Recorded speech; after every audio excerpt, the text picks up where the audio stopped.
In this episode, we're talking about another thrift store find for the PC called Wetlands. Wetlands is an on-rails full-motion video shooter made by Hypnotics. They're best known for their Outlaw series of sports titles and the Deer Avengers series. This game, however, predates both those series as it was released in 1995. I think it's safe to say that after looking at their resume, Wetlands was easily Hypnotics' best game. It reminds me a lot of games from the 3DO era. I noticed on the packaging that the 3DO company is mentioned, so I did a little investigation. And while information about this game is very sparse on the internet, I was able to figure out that the publisher of this game, New World Computing, was purchased by 3DO around the same time as Wetlands' release. That said, Wetlands is a PC exclusive and did not appear on the 3DO system, despite being released right around the 3DO's best year and featuring gameplay that would have probably fit well on the system. Anyway, Wetlands is, as I mentioned, an on-rails shooter similar to games like Sewer Shark or Star Fox. It uses pre-rendered video backdrops with hand-drawn and 3D rendered enemies on top of the video. However, unlike Star Fox, you do not control your ship directly in the game. Instead, you simply point at things and fire. It's a simple concept that's been done many times, but this game stands out by having excellent presentation. Before and after every level are lengthy and beautifully animated cutscenes that help set the mood and also give you motivation to make it through the levels. There are also some slick-looking scenes in the game that use some fairly advanced 3D for the time that help break up the shoot-shoot-shoot gameplay. Overall, these are the main draw for me.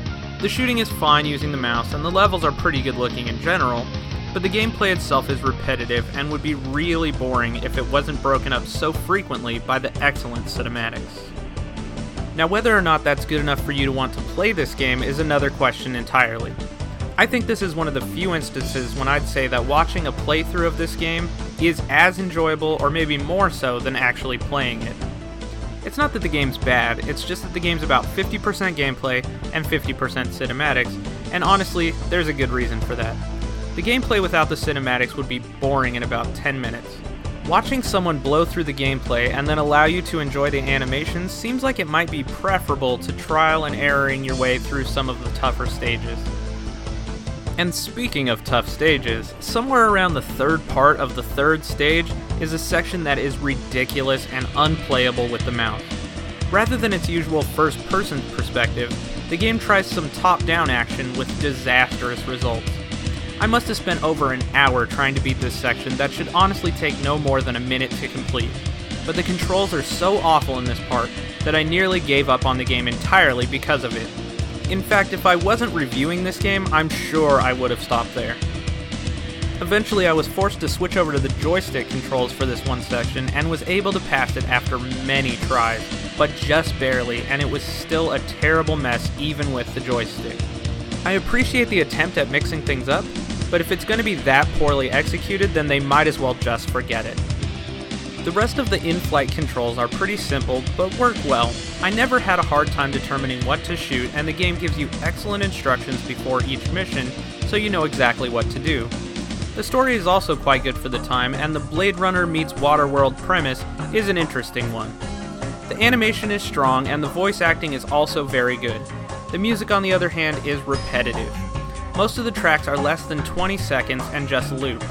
On the plus side, the game is full of action, and it's surprisingly violent for the era, so those are both pluses in the shooter genre. However, if I have one major gripe, it's that the majority of the levels take place in a very similar looking underwater stage. To be fair, it's part of the story that the entire world is submerged, but I feel like the underwater sections could have used a little more variety in both enemy types and just artistically in general. Lastly, I want to leave you with a little warning. If you get motion sick, I imagine this game would definitely be one to stay away from. The backgrounds twist and turn almost non-stop in some levels, and while I personally don't suffer from motion sickness, I could see this being a really hard game to play if you do. Just a heads up.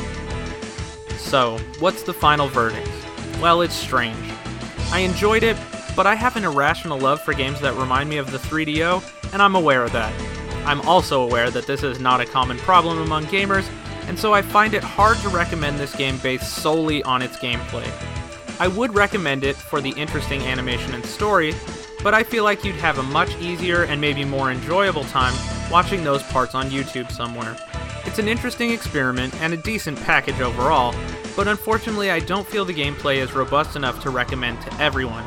However, if you love FMV games or want to see some great animation in a game from the 1995 era with an interesting story, then Wetlands is an excellent choice for the select few of you that fall into that category. Thanks for watching!